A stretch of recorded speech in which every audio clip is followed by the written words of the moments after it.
Hello students, मैं हूं तुषार पटेल, आपका अपना फिजिक्स टीचर। आज के इस वीडियो में मैं एक ऐसे टॉपिक को टच करने वाला हूं जो ज्यादा करके बच्चों के लिए ये बहुत कंफ्यूजिंग सा टॉपिक रहता है, जबकि इसको हम बहुत सिंपल तरीके से बॉइल डाउन कर सकते हैं। बट स्टिल, क्योंकि आप लोगों को इसका एग्जैक्ट एक्सप्लेनेशन नहीं मिलता, इसका इन डेप्थ एक्सप्लेनेशन नहीं मिलता, इसलिए आप लोगों को ये टॉपिक में हमेशा प्रॉब्लम रह जाती है। ये टॉपिक को डिटेल में समझना स्कूल लेवल पे आपके लिए बहुत डिफिकल्ट हो जाता है। यहाँ पे आपको electromagnetic waves, absorption of light, atomic radiation और ये सब कुछ समझना पड़ता है, तब जाके आप ये समझ पाते हो रिफ्रैक्टिव इंडेक्स कैसे काम करती है। बट अभी के लिए हम उसको बहुत सिंपल तरीके से रखेंगे सामने, और मैं आप लोगों को इस तरह से ये टॉपिक कराऊंगा जिसकी वजह से आपका कोई भी न्यूमेरिकल कभी भी अटके नहीं। ठीक है, तो फिर चलिए शुरू करते हैं आज के इस टॉपिक के साथ में। So today's topic is refractive index. Refractive index exactly हम म्यू से, this symbol is called as mu, MU, ये उसका प्रोनाउंसिएशन होता है म्यू, और या तो n से रिप्रेजेंट करते हैं। काफी बुक में इसको स्मॉल n लिखा होता है, काफी बुक में इसको म्यू लिखा होता है। ठीक है, this is a representation of mu, mu ऐसे लिखा जाता है। ठीक है, अब ये रिफ्रैक्टिव इंडेक्स होती क्या है? Whenever light travels from one medium to another medium it bends. अब देख रहे हो लाइट जो जा रही थी यहां से यहां, वो ऐसे सीधी नहीं गई। एक्चुअली ये रे को ना ऐसा सीधा जाना चाहिए था, बट स्टिल वो ऐसे सीधी ना जाके बैंड हुई। या तो वो ऐसे जा रही थी तो ऐसे आगे बढ़नी चाहिए थी, लेकिन वो ऐसे बैंड हो गई, या ऐसे बैंड नहीं होगी तो ऐसे बैंड हो गई, डिपेंडिंग अपॉन नीचे वाला मीडियम जो है वो डेंसर है कि रेयर है। अब ये मीडियम डेंसर है कि रेयर है, उसी को मेजर करने का तरीका है रिफ्रैक्टिव इंडेक्स। समझ में आया कि नहीं? ये रिफ्रैक्टिव इंडेक्स से हमें पता चलता है कि कोई मीडियम डेंसर है कि रेयर है। प्लीज इस पॉइंट को नोट करिएगा, क्योंकि आगे मैं इसके ऊपर आपको छोटा सा सवाल पूछूंगा। ठीक है, तो जब लाइट जाती है वन मीडियम से दूसरे मीडियम के अंदर, तब लाइट बैंड होती है, और उस बैंडिंग का अमाउंट बताने के लिए measure of that will be called as refractive index. Refractive indexes are of two type. First is absolute refractive index, second is relative refractive index. Absolute refractive index समझ गए तो रिलेटिव रिफ्रैक्टिव इंडेक्स आराम से आ जाएगा, क्योंकि relative refractive index is a relation with absolute refractive index. मतलब दो absolute refractive index का रेशियो जो बनेगा उसको हम बोलेंगे रिलेटिव रिफ्रैक्टिव इंडेक्स। वापस बताऊंगा आपको, एब्सोल्यूट रिफ्रैक्टिव इंडेक्स हम सीखेंगे, उसके बाद रिलेटिव रिफ्रैक्टिव इंडेक्स जो होता है, it is a ratio of two absolute refractive index. Is it clear till now? चलिए आगे बढ़ते हैं। तो एब्सोल्यूट रिफ्रैक्टिव इंडेक्स क्या कहता है? जब भी कोई लाइट ट्रैवल करती है एक मीडियम से दूसरे मीडियम में, तब हम बोलते हैं कि लाइट एक्चुअली जो सेकेंड मीडियम में जा रहे हैं ना, उसी को हम सीखेंगे। फर्स्ट मीडियम को हम बाय डिफॉल्ट एयर या वैक्यूम लेंगे। ठीक है, एयर या वैक्यूम। एयर और वैक्यूम की रिफ्रैक्टिव इंडेक्स 1 होती है, बाद में उसके ऊपर डिटेल में बात करेंगे। अभी के लिए आपको यह समझना है कि एब्सोल्यूट रिफ्रैक्टिव इंडेक्स में first medium will be air और वैक्यूम, दोनों को यहां पे सेम कंसीडर किया जाता है। Second medium can be anything, it can be anything. ठीक है, it might be water, it might be oil, it might be glycerine, it might be kerosene, कुछ भी हो सकता है यार, कुछ भी। ठीक है, ये एब्सोल्यूट रिफ्रैक्टिव इंडेक्स का हुआ कि पहला मीडियम कंपल्सरीली एयर ही होना चाहिए। लेकिन रिलेटिव रिफ्रैक्टिव इंडेक्स में ऐसा जरूरी नहीं है। First medium can be anything, even second medium can be anything. समझ में आया? फर्स्ट मीडियम और सेकेंड मीडियम दोनों कुछ भी हो सकते हैं। उस वक्त में हम जो रिफ्रैक्टिव इंडेक्स की बातें करते हैं ना, वो हो जाती है हमारी रिलेटिव रिफ्रैक्टिव इंडेक्स। अगर फर्स्ट मीडियम इज एयर और वैक्यूम, तो बाय डिफॉल्ट हम जो रिफ्रैक्टिव इंडेक्स लेंगे उसको हम बोलेंगे एब्सोल्यूट रिफ्रैक्टिव इंडेक्स। याद रहेगा? इतना क्लियर है? तो जब भी लाइट जाएगी एक मीडियम से दूसरे मीडियम, और फर्स्ट मीडियम एयर होगा या वैक्यूम होगा, और सेकंड मीडियम कुछ भी हो सकता है, it might be water, it might be oil, it might be glycerine, कुछ भी हो सकता है, केरोसिन भी हो सकता है सेकंड मीडियम, तो हम जो रिफ्रैक्टिव इंडेक्स की बात करेंगे that will B absolute refractive index. और इस वक्त में हम ऐसे लिखते हैं उसको, refractive index which is an of second medium. Second medium के लिए मैं उसको सिर्फ मीडियम लिख रहा हूं, क्योंकि it is any medium, right? कुछ भी हो सकता है यहां पे ना, इसलिए refractive index of medium with respect to air, ऐसा लिखना चाहिए। एयर और वैक्यूम, मैं भी बाय डिफॉल्ट एयर ले रहा हूं, क्योंकि हमें नेचुरल तो एयर मिलती है, हम यहाँ पे अर्थ पे कहां वैक्यूम इतना इजीली क्रिएट करते हैं ना, लेबोरेटरी में हम नहीं क्रिएट करते इतना जल्दी, स्कूल में और उसमें। तो हम बाय डिफॉल्ट पहला मीडियम एयर लेंगे, दूसरा मीडियम वैक्यूम लेंगे। दिस सिंपली रिप्रेजेंट्स कि light is going from air to the medium. ये याद रखिएगा बेटा प्लीज, ठीक है। अगर पहला मीडियम एयर ही है तो उसको आपको बताने की जरूरत नहीं है, आप कुछ भी नहीं लिखोगे ना फिर भी समझ जाते हैं कि पहला मीडियम एयर है, ठीक है। Refractive index of a medium, इतना लिखा ना बाय डिफॉल्ट है कि refractive index of a medium with respect to air, मतलब लाइट एयर से उस मीडियम में आ रही है, ये आपको समझना है, ठीक है। बाय डिफॉल्ट हो, मैं यहां पे फिर भी एक बार एयर लिख रहा हूं ताकि आप लोग नोट्स में अच्छे से मेंटेन कर पाए। तो refractive index of a medium with respect to air, इसको क्या बोलते बेटा, बोलो। Refractive index of a medium with respect to air. Refractive index of a medium with respect to air, क्यों? मीडियम में लाइट जा रही है एयर में से, इसलिए refractive index of a medium with respect to air. ये फॉर्मूला होता है इसका, it's a ratio of the speed of light in air, मतलब पहला मीडियम डिवाइडेड बाय, मतलब रेशियो है, डिवीजन ही होगा by default, ratio of the speed of light in air to the speed of light in a medium, ठीक है। Medium में जो स्पीड ऑफ लाइट है उसको v लिखा, एयर में जो या वैक्यूम में जो स्पीड ऑफ लाइट है उसको c लिखा, क्योंकि आपको पता है लाइट जो सबसे फास्ट ट्रैवल कर सकता है सिर्फ वैक्यूम में, जिसकी स्पीड कितनी होती है, c की वैल्यू कितनी होती है, c is equal to 3 into 10⁸ metre per second, मतलब इतना फास्ट ट्रैवल करता है लाइट, है ना। 3000 लाख ऐसा कुछ मीटर पर सेकेंड, इसमें आंसर आ जाएगा तुम्हारा। तो एनी विच वेज हमें उसमें फर्क नहीं पड़ता, हमारे पास ऐसा यूनिट का वैल्यू है 3 into 10⁸ metre per second. I hope सबको यहां तक क्लियर है ना। Refractive index of medium with respect to air is equal to speed of light in air upon speed of light in medium, ये तुम्हारा हो गया फॉर्मूला, ठीक है। नेक्स्ट इज कि आपको यहां पे c की वैल्यू बाय डिफॉल्ट यही लेनी है 3 इंटू 10⁸। ये v जो है वो हो जाएगा speed of light in that particular medium. अगर आपको ये दोनों वैल्यू पता है, डिवाइड करो, आपको आराम से रिफ्रैक्टिव इंडेक्स आ जाती है, ठीक है। लेकिन आप बोलोगे सर हम ये speed of light in medium कैसे मेजर करेंगे? बेटा आपको मेजर करने की जरूरत नहीं है, आपके क्वेश्चन में दिया होता है। अगर नहीं दिया होगा तो आपको यही निकालने बोला होगा भी, और आपको रिफ्रैक्टिव इंडेक्स दे दिया होगा, है ना। रिफ्रैक्टिव इंडेक्स का पूरा चार्ट होता है, आप देख सकते हैं अभी। तो ये रिफ्रैक्टिव इंडेक्स का जो पूरा चार्ट है वो हमारे पास है कैलकुलेटेड। तो अभी मुझे बताओ, क्या मेरे को रिफ्रैक्टिव इंडेक्स पता है हर मीडियम का? हाँ। क्या मुझे स्पीड ऑफ लाइट पता है? हाँ, वैक्यूम में। ओके, ये भी पता है, तो मुझे मिल जाएगा ना speed of light in that particular medium. It is easy as that. Okay, now I hope आप सबको यहां तक क्लियर हुआ। इसको हम बोलते हैं absolute refractive index where the first medium is air or vacuum. I'm repeating it again and again. Please make sure कि आप इसमें मिस्टेक ना करें, ठीक है। तो इसको मैं ऐसा भी लिख सकता हूं, refractive index of a medium, refractive index of a medium with respect to air। अरे एयर लिखने की जरूरत नहीं है, सिर्फ मीडियम का लिखा है, इसका मतलब बाय डिफॉल्ट पहला मीडियम एयर ही है, ठीक है। इसका भी फॉर्मूला वही हो जाता है c upon v, speed of light in vacuum to the speed of light in medium. v यहां पे जो लिख रहा हूं मैं उसका मतलब है वो मीडियम में स्पीड ऑफ लाइट है, समझ में आया? ओके, नेक्स्ट इज, काफी बुक में इसको इस तरह से लिखा होता है, refractive index of a medium with respect to air. Air को यहां ऊपर लिखा होता है, ये ऐसा बताता है कि एयर से मीडियम में ऐसे जा रहे हो, तो आप इसका जो फॉर्मूला लिखोगे वो भी ऐसा लिखोगे, c अपॉन v। समझ में आया कि नहीं? ये काफी अलग अलग तरीके हैं जिससे आप रिफ्रैक्टिव, एब्सोल्यूट रिफ्रैक्टिव इंडेक्स को दिखा सकते हो। और ये एयर नहीं लिखना ना, वही बताता है कि वो पहला मीडियम एयर ही है। लेकिन यहां पे मैं जानबूझ के लिखूंगा, वरना आपको इसमें और इसमें कुछ क्लियरिटी नहीं रहेगी। इस तरह से लिखा हो या इस तरह से लिखा हो, आपको ये एरो को याद रखना है। जब ये एरो क्यों इतना इंपॉर्टेंट है, मैं इसको भी हाईलाइट कर रहा हूं, ध्यान से देखिएगा। अगर मैं एयर और वैक्यूम की बात ना करूं और बोल दूं रिफ्रैक्टिव, इसी को मैं रीअरेंज करके लिख रहा हूं। क्या एयर फर्स्ट मीडियम था? यस। क्या मीडियम सेकेंड मीडियम था? हाँ, है कि नहीं?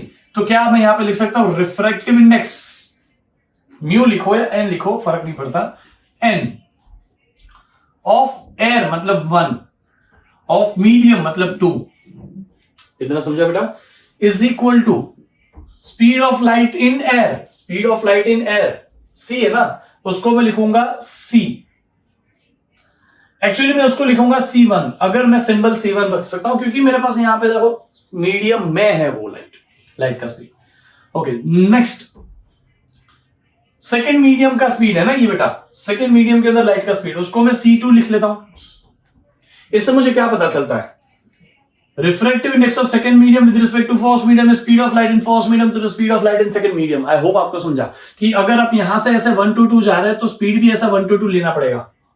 नहीं समझा? इसीलिए अगर आप इसको ऐसे लिखते हैं n1 to 2 तो आपको यहाँ पे C1/C2 और ऐसे 1 to 2 और ऐसे 1 to 2 मेंटेन करना पड़ेगा। आई होप आपको ये सीक्वेंसिंग समझा। सीक्वेंसिंग से आपका ये रिलेशन बनता है, एक सेकेंड, सीक्वेंसिंग से आपका ये रिलेशनशिप बनता है कि भाई फर्स्ट से लाइट सेकंड में जा रही है तो speed of light in first upon speed of light in second, first से लाइट सेकंड में जा रही है तो speed of light in first to the speed of light in second. ये एरो याद रहेगा ना तो आपका 1 और 2 में कभी मिस्टेक नहीं होगा और आपका फॉर्मूला कभी गलत नहीं बनेगा। आई होप सभी को इतना तो समझ में आया, ठीक है कि नहीं?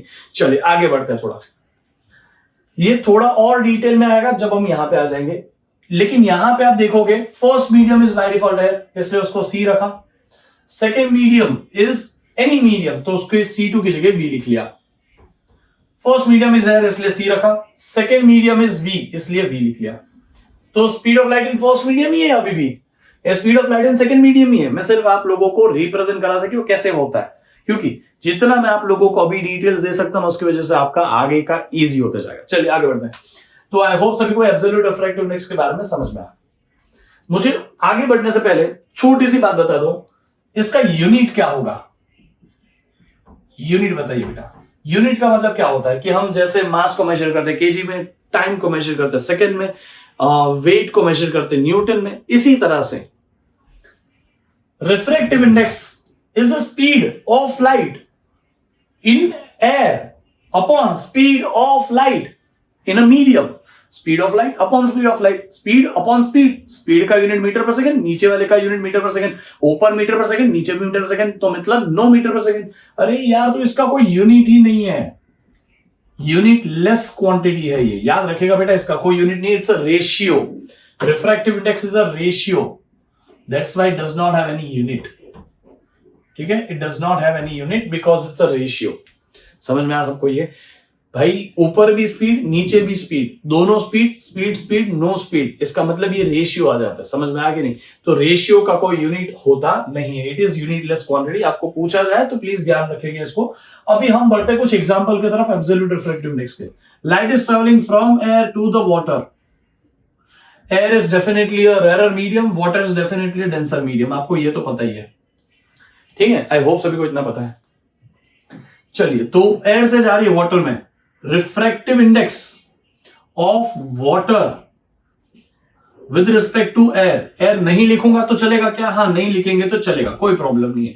Refractive index of water is equal to speed of light in a vacuum और air upon speed of light in a water, speed of light in a water. क्या आपको फॉर्मूला समझा कैसे आया? ग्रेट। इसी तरह से एक और एग्जांपल, एयर और ऑयल में भी तो ऑयल ही तो गाढ़ा है, एयर और ऑयल में ऑयल ही तो डेंसर मीडियम है एयर के कंपेयर में, इसलिए लाइट देखो ऐसे बैंड हो रही है, टूवर्ड्स बैंड हो रही है कि अवे बैंड हो रही है, तो आप लोगों को पता है क्योंकि रिफ्रैक्शन नहीं पढ़ा रहा हूं मैं आपको, सिर्फ रिफ्रैक्टिव इंडेक्स को पढ़ा रहा हूं।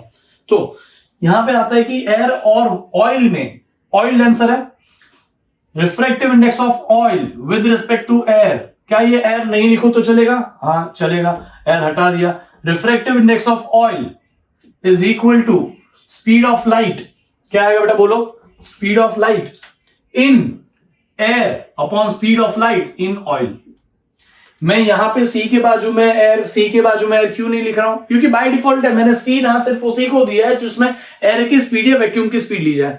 बाकी जो V है उसके बाजू में आपको लिखना जरूरी है कि वो कौन सी मीडियम की स्पीड ले रहे हैं, क्योंकि यहां पे तो ना एक ही मीडियम है, इसमें भी एक ही मीडियम था, वाटर इसमें भी एक ही मीडियम था, लेकिन आगे जाके ऐसे 2 मीडियम आएंगे, इसलिए आपको ये समझना बहुत जरूरी बन जाता है कि आप नीचे जो है V स्पीड, वो भी स्पीड ही है, ऊपर भी स्पीड है नीचे भी स्पीड है, बट ऊपर वाला स्पेसिफिकली हमने बोल दिया भाई speed of light in vacuum या speed of light in air को हम C ही बोलेंगे, बाकी जो भी मीडियम में स्पीड ऑफ लाइट होना उसको हम V से लिखेंगे। समझ में आ कि नहीं समझ में आ ना? Let's go head. सो इतना तो आपको समझ गया, ये दोनों की दोनों जो है वो एब्सोल्यूट रिफ्रैक्टिव इंडेक्सेस है, एब्सोल्यूट रिफ्रैक्टिव इंडेक्स, क्योंकि पहला medium is by default air ना, इसलिए इसको बोलते हैं absolute refractive index. This is the absolute refractive index of water, this is the absolute refractive index of oil. इतना समझा बेटा? तो इस तरह से हमारा पूरा का पूरा एब्सोल्यूट रिफ्रैक्टिव इंडेक्स क्लियर हो जाता है। Next is relative refractive index. What is relative refractive index? Relative, ये वर्ड का बहुत ज्यादा इंपॉर्टेंस है। रिलेटिव का मतलब होता है रेशियो लेना, डिवीजन करना, कंपेयर करना। Yes, when you compare absolute refractive index of first medium to the absolute refractive index of second medium, उसी को हम बोलते हैं रिलेटिव रिफ्रैक्टिव इंडेक्स। समझ में आया? रिलेटिव, एक दूसरे के रिस्पेक्ट में, एक दूसरे के रिलेशन में।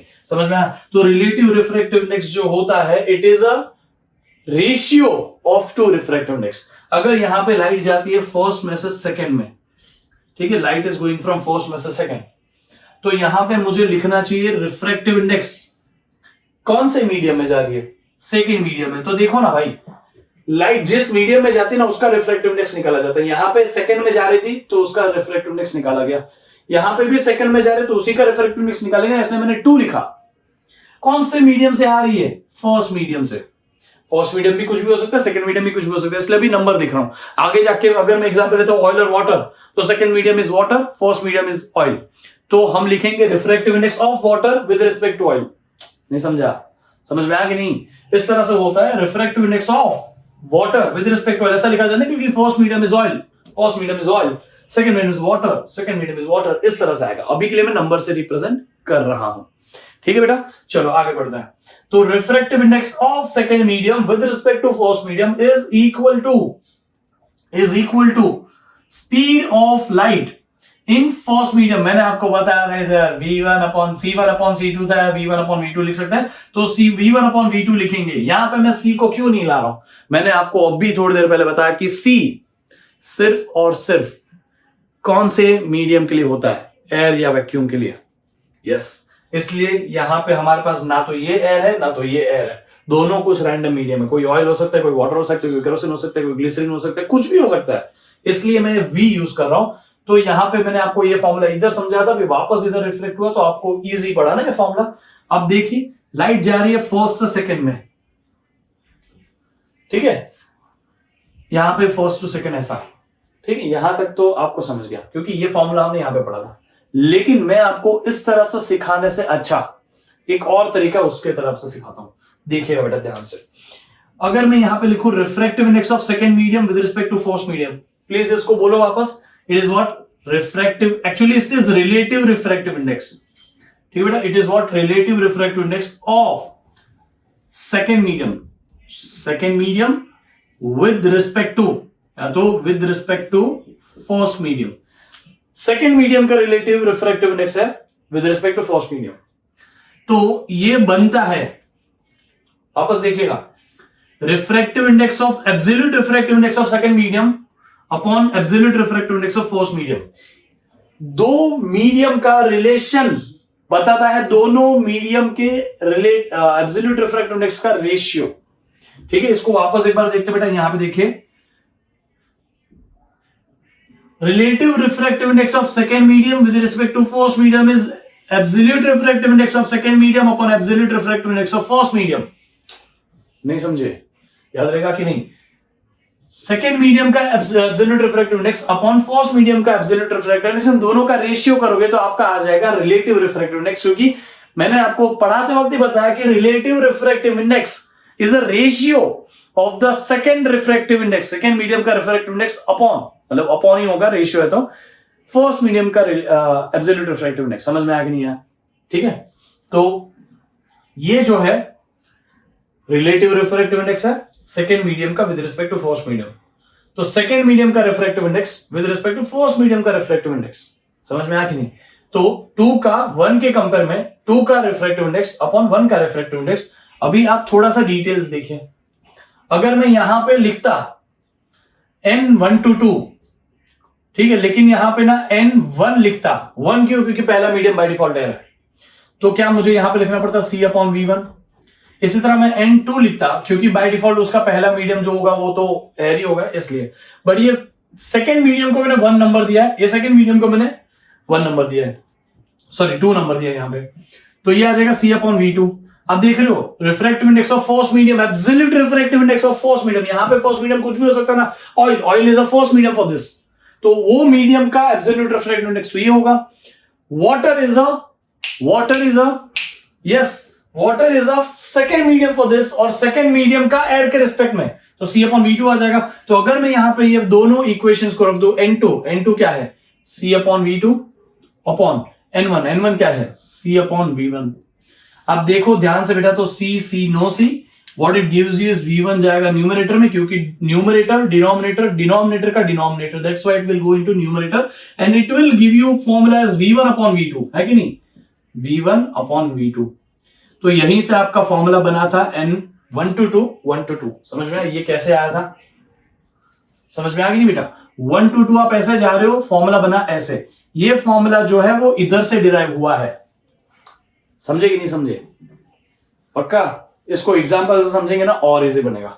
देखिए यहां पे लाइट जा रही है एयर से वाटर, तो this is what, come on speak it out, absolute refractive index of water, क्योंकि पहला एयर है, एयर से जा रही है oil, this is what, absolute refractive index of oil. Yes, मुझे चाहिए ऑयल से वाटर जाती हुई लाइट, ऑयल से वाटर, अभी मैं वो डिस्कशन नहीं करूंगा कि लाइट कहां बेंड होगी, मैं बाय डिफॉल्ट ऐसे ही ले लेता हूं, ठीक है, मैं थोड़ी देर बाद में उसके ऊपर डिस्कशन करता हूं।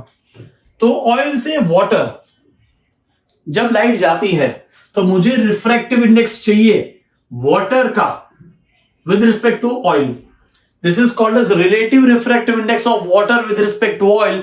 Relative refractive index of water with respect to oil मतलब refractive index of water upon refractive index of oil. I hope आप सबको समझाइए, refractive index of water with respect to oil मतलब refractive index of water upon refractive index of oil. That simply means कि भाई refractive index of water ये रहा speed of light in a vacuum to the speed of light in a water upon speed of light in oil which is C upon speed of light in oil.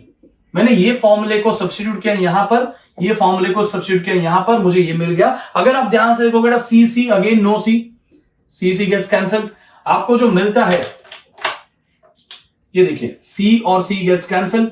तो इसके बाद जो आपको मिला बेटा वो क्या आ जाता है, ये speed of light in volume ऊपर चला गया ना, न्यूमरेटर डिनोमिनेटर का डिनोमिनेटर गोज टू न्यूमरेटर, आपको पता है ये मैथ्स में पढ़ा आपने। तो speed of light in oil upon speed of light in water, this is your equation. और ये किसका फॉर्मूला है, relative refractive index of water upon to the relative with respect to oil, sorry समझ में आया, relative refractive index of water with respect to oil is equal to speed of light in oil to the speed of light in water. I hope सभी को ये चीज समझे कि हम जा रहे हैं ऑयल से वाटर में, हम जा रहे हैं बेटा कहां से कहां, हम जा रहे हैं ऑयल से वाटर में। तो ऑयल से वाटर ऐसा सीक्वेंस बनना चाहिए, लेकिन इसका एक और फॉर्मूला है, ऑयल से वाटर में जा रहे हैं तो वाटर से ऑयल का रिफ्रैक्टिव इंडेक्स का रेशियो में ऐसा होना चाहिए। आई होप आप सभी को ये समझा, सॉरी इसको उल्टा एरो बनेगा, ऑयल से वाटर जा रहा है तो ऑयल से वाटर रिफ्रैक्टिव इंडेक्स के साथ ऐसा बनना चाहिए, ऑयल से वाटर जा रहा है तो ऑयल से वाटर स्पीड के साथ ऐसा सीक्वेंस बनना चाहिए, आपको याद रखना पड़ेगा, ठीक है। तो मैं आपको यहां पे फाइनली एक कंक्लूजन लिख के देता हूं, refractive index of second medium with respect to first medium is equal to absolute refractive index of second medium upon absolute refractive index of first medium is equal to speed of light in a first medium to the speed of light in a second medium. You have to remember कि sequence 1 to 2 sequence जो जा रहा है वो ऐसा जा रहा है, तो 1 to 2 sequence इसमें ऐसा जाना चाहिए और 1 to 2 sequence इसमें ऐसा जाना चाहिए। आई होप सभी को ये चीज समझी बेटा, ठीक है। 1 to 2 यहां पे ऐसा जाएगा क्योंकि आप जा रहे हैं 1 से 2 में, you have to remember that 1 से 2 में जा रहे हैं, तो 1 से 2 ऐसा, 1 to 2 ऐसा और 1 to 2 ऐसा, ये आपका फाइनल फॉर्मूला है। ये अगर आपको समझ गया ना बेटा तो आपको एब्सोल्यूट भी याद रखने की जरूरत नहीं, रिलेटिव भी याद रखने की जरूरत नहीं, कभी भी आपको किसी भी मीडियम का पूछा जाए, फर्स्ट मीडियम आपको एयर पूछा जाए, कुछ भी पूछा जाए, ये फॉर्मूला आपको कभी धोखा नहीं देगा। This sequencing is very important. Refractive index इसका रेशियो ऐसे लेना है, स्पीड का रेशियो ऐसे लेना है। आई होप आपको समझाइए, ठीक है। So this is your master formula. अभी एक लास्ट चीज है बेटा, लास्ट नहीं सेकंड लास्ट चीज है, अगर यहां पे हम ले refractive index of second medium with respect to first medium, ये जो होता है ना वो होता है 1 upon refractive index of the first medium to the second medium. भाई लाइट अगर फर्स्ट से सेकंड में जाए तो ये लिखा जाता है, लेकिन वही लाइट सेकंड से फर्स्ट में आए तो उसका उल्टा लिखा जाता है। बस समझ में आया कि नहीं? तो आपको ये भी याद रखना पड़ेगा, ठीक है। अभी इसके प्रूफ भी होते हैं but right now we don't need a proof, समझ में, आपके एग्जाम के लिए इतना बहुत ज्यादा सफिशिएंट है। तो 1 से 2 जा रही है और ये 2 to 1 जा रही है, तो लाइट 1 से जब 2 जाती है तो हम बोलते हैं refractive index of second medium with respect to first medium. और फिर लाइट जब 2 से 1 आ रही है, समझे, 1 से 2 ऐसे जा रही है तो 2 से 1 ऐसे आ रही है ना भाई, तो refractive index of first medium with respect to second medium, मतलब लाइट जा रही है 2 से 1 में, यहां पे लाइट जा रही है 1 से 2, यहां पे लाइट जा रही है 2 to 1, और ये दोनों एक दूसरे के इनवर्स होते हैं, रेसिप्रोकल्स होते हैं। समझ में आ? अभी एक चीज आप देखिएगा, क्वेश्चन है आप लोगों के लिए, this is the question of the day. इस क्वेश्चन का जवाब आपको इसके कमेंट बॉक्स में करना है। अगर आपका जवाब सही है, मैं इस आपके आंसर को लाइक करूंगा, देखिएगा। और आपको कोई डाउट है तो भी इस कमेंट बॉक्स में आप कमेंट छोड़ दीजिए, जो भी आपको डाउट है, और प्लीज इस वीडियो को लाइक कर दीजिए, ठीक है। क्वेश्चन ये है, रिफ्रैक्टिव इंडेक्स ऑफ एयर जो होता है 1.003 समथिंग होता है, रिफ्रैक्टिव इंडेक्स ऑफ वैक्यूम जो होता है वो होता है 1, एग्जैक्ट 1.0000 लिख लेता हूं मैं, समझ में आ? 1 से छोटा रिफ्रैक्टिव इंडेक्स हो सकता है कि नहीं, ये मैंने आपको पूछा है। This is the question, is it possible to have refractive index less than 1? ये जवाब देने से पहले आप एक चीज बहुत ध्यान से सुनिए। रिफ्रैक्टिव इंडेक्स, यहां पे देखिए, refractive index of any medium with respect to air speed of light in air to the speed of light in medium. ये वैल्यू 1 से छोटी तभी ही हो सकती है जब न्यूमरेटर छोटा हो जाए डिनोमिनेटर के कंपेयर में। नहीं समझा यार, डिनोमिनेटर बड़ा हो, न्यूमरेटर छोटा हो, तभी ही ये वैल्यू 1 से छोटी हो सकती है, बराबर कि नहीं? तो ये जो वैल्यू है उसको 1 से छोटा करने के लिए आपको न्यूमरेटर डिनोमिनेटर से बड़ा करना पड़ेगा। अगर न्यूमरेटर को डिनोमिनेटर से बड़ा किया, सोचिएगा ध्यान से, अगर न्यूमरेटर को डिनोमिनेटर से छोटा होना है, अगर न्यूमरेटर छोटा हो जाएगा मतलब speed of light in vacuum कम हो जाएगा ना। एक बात बताओ, मैं यहां पे आपको ये बताने की कोशिश कर रहा हूं कि ये जो रिफ्रैक्टिव इंडेक्स है वो 1 से छोटी पॉसिबल है कि नहीं, क्योंकि 1 कैसे बनती है, ये भी है, तो speed of light in air upon speed of light in air, समझ में आया? तो दोनों कैंसिल हो गए, 1 आंसर आ गया। लेकिन अगर मैं आपको पूछता हूं 1 से छोटी रिफ्रैक्टिव इंडेक्स पॉसिबल है कि नहीं, तो आपको यह सोचना पड़ेगा, समझना पड़ेगा कि रिफ्रैक्टिव इंडेक्स को 1 से छोटा करने के लिए आपको न्यूमरेटर को छोटा करना पड़ेगा।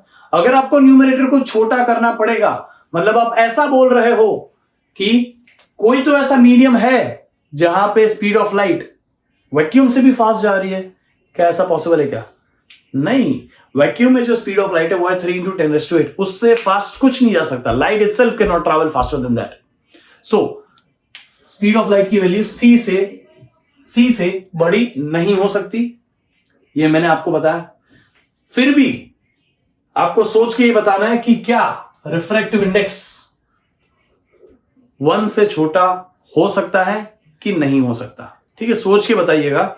बाकी रिफ्रैक्टिव इंडेक्स का ये जो बाकी टॉपिक है, ये जो मैंने सिखाया, ये सब कुछ उसके न्यूमेरिकल के लिए आपको बहुत काम आएगा, ठीक है? न्यूमेरिकल पर्पस में आपको ये बहुत हेल्पफुल होगा। लेकिन एक्चुअली में मैंने आप लोगों को अभी तक रिफ्रैक्टिव इंडेक्स क्यों होता है, क्यों हम 2 स्पीड के लेते हैं, और 2 स्पीड मतलब जब लाइट जाती है एक मीडियम से दूसरे मीडियम में तो स्पीड बदलती क्यों है, इसको नहीं समझाया। क्योंकि मैंने आपको इसको नहीं समझाया, ज्यादा करके टीचर ये समझाते नहीं स्कूल में, इसलिए आप लोगों को ये टॉपिक अभी के लिए थोड़ा सा डिफिकल्ट लगता है, ठीक है? बट आपको इतना डिफिकल्ट इसको लेना नहीं है, न्यूमेरिकल वाइज इतना ही सफिशिएंट है। मैं एक और वीडियो बनाऊंगा जिसमें मैं आपको सिखाऊंगा कि स्पीड ऑफ लाइट क्यों चेंज होती है जब लाइट जाती है एक मीडियम से दूसरे मीडियम में, तब स्पीड ऑफ लाइट क्यों चेंज होती है। एक सुपरफिशियली आपको बता देता हूं, जब लाइट जाती है पहले मीडियम से दूसरे मीडियम में ना, तो लाइट का एब्जॉर्प्शन होता है। Light is a form of electromagnetic wave. Electromagnetic wave जो होता है वो जब दूसरे मीडियम में जाता है तो उसका एब्जॉर्प्शन होता है। एब्जॉर्प्शन कौन करता है? एटम करता है। एटम के अंदर इलेक्ट्रॉन होता है, और इलेक्ट्रॉन जो एनर्जी ले लेते हैं लाइट से, उसकी वजह से इलेक्ट्रॉन का भी ट्रांजिशन होता है, and because of the transition electron again radiates some amount of electromagnetic wave, और ये इलेक्ट्रोमैग्नेटिक वेव को एब्जॉर्ब करके रेडिएट करने में थोड़ा डीले हो जाता है। अगर सोचो ना, डीले हो गया तो स्पीड चेंज हो गई ना। पहले कम डीले था, अभी ज्यादा डीले है, इसका मतलब स्पीड चेंज हो गई, और वही तो स्पीड चेंज हो गई तो दोनों स्पीड का रेशियो ले लिया तो रिफ्रैक्टिव इंडेक्स मिल गया। This is the relationship with it. मैं जितना भी समझा पाया सफिशिएंट है बेटा, इससे ज्यादा डिटेल में भी जाने की जरूरत नहीं है, ठीक है? बाय द वे, ऑयल और वाटर में से कौन ज्यादा डेंसर है, ये दूसरा सवाल है आपका। इसका भी जवाब कमेंट बॉक्स में दीजिएगा, क्योंकि मैं आपको कंफ्यूजन में रख के छोड़ता हूं। ऑयल जो है पानी के ऊपर तैरता है, ठीक है। तो ऑयल वजन के हिसाब से, मास डेंसिटी के हिसाब से लेस डेंसर है वाटर से। Water is more denser than oil, अगर हम मास की बात करें तो। लेकिन क्या ऑप्टिकल डेंसिटी में भी ऐसा होता है क्या? हम यहां पे ऑप्टिकल डेंसिटी सीखते हैं, मास डेंसिटी नहीं सीखते, ठीक है। क्या optically water is more denser और oil is more denser? Comment करके दोनों क्वेश्चन का जवाब बताइएगा। पहला क्वेश्चन, क्या रिफ्रैक्टिव इंडेक्स 1 से कम हो सकती है क्या? अगर 1 से कम करनी है तो speed of light in vacuum से भी ज्यादा ये वैल्यू लगेगी डिनोमिनेटर की, तभी ही हम स्पीड ऑफ लाइट की वैल्यू से बड़ी वैल्यू v की बना पाएंगे, तभी ये वैल्यू 1 से छोटी हो सकती है। तो ये पहला सवाल है, क्या रिफ्रैक्टिव इंडेक्स 1 से छोटी पॉसिबल है क्या? दूसरा सवाल ये है कि ऑयल और वाटर दोनों में से कौन ऑप्टिकली डेंसर है, कौन ऑप्टिकली रेयर है, ठीक है।